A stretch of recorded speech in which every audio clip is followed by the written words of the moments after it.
we're going to do is, what we're hoping is for the next hour or so, give you an opportunity to experience something that we do with our family medicine residents. So, my name is Dr. Joyce Zazulak. I'm a family physician in the Department of Family Medicine at McMaster University. And what we're going to do today is just let you experience something that we do with our residents called the Art of Seeing. So, just really briefly, a little bit of background about the birth of this program was it was noticed in the literature. I'm not sure how many medical folks are in the crowd or not, but what has been noted, certainly in my experience and what we see in the literature, is that when residents land on our door, so they're just finished medical school and they land on the door of the residency programs, that they come to us really with having had the experience of medical training for the past 2 to 3 to 4 years. They get into medical school hopefully because they have high levels of empathy and compassion, but by the time they reach the doors of the residency programs, a lot of that empathy and compassion has really been squashed, which is we're very interested to see whether there was something that we could do to nurture back this very important thing that you would hope that your physicians would have, which would be empathy and compassion. We looked into the literature and we found that in the literature there was lots of things written about taking medical students into the art gallery. The impact of that was that it helped with their observational skills. We wondered if we could help with observational skills, could that in fact then make a difference in terms of what we were going to do whether that could have any impact on some other characteristics.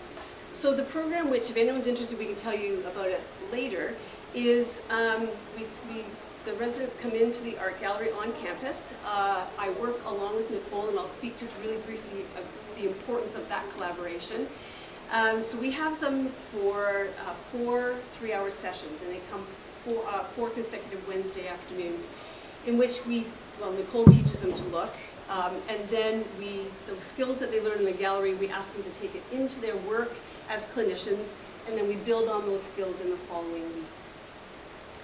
What's so great about having an opportunity to speak to this audience is that the work that I do, I could not do this without my collaboration with Nicole, and without the fine arts and those colleagues. And it's funny thing in medicine is that we always think that we can do things. Like we have this philosophy, see one, do one, teach one, which doesn't work when it comes to things like looking at art.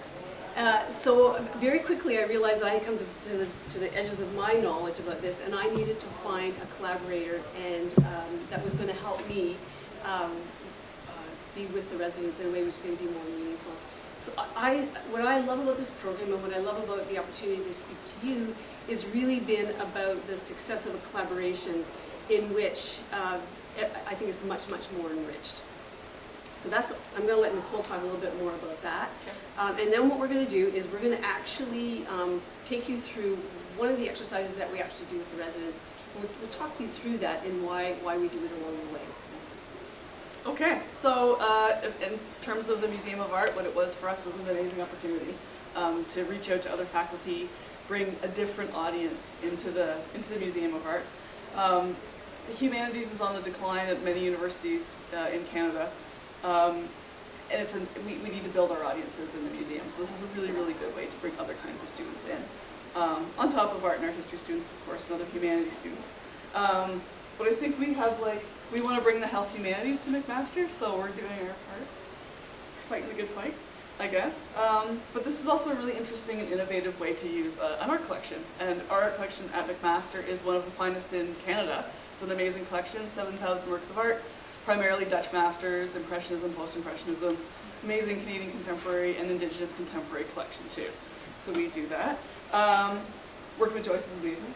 It's fun. It's mostly fun. That's why we keep doing it. So this is really fun. Don't tell anybody, but they pay us to do this. Yes, we pay to do this.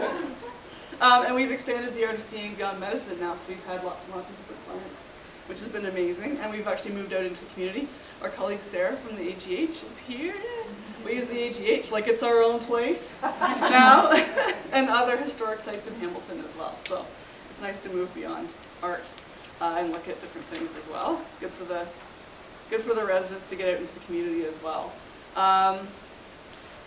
So we teach art. I don't know where to go here. So basically, it's formal analysis. We keep it really, really in the basics. We make them look to observe what they see, shape, line, form, which we'll do in a minute.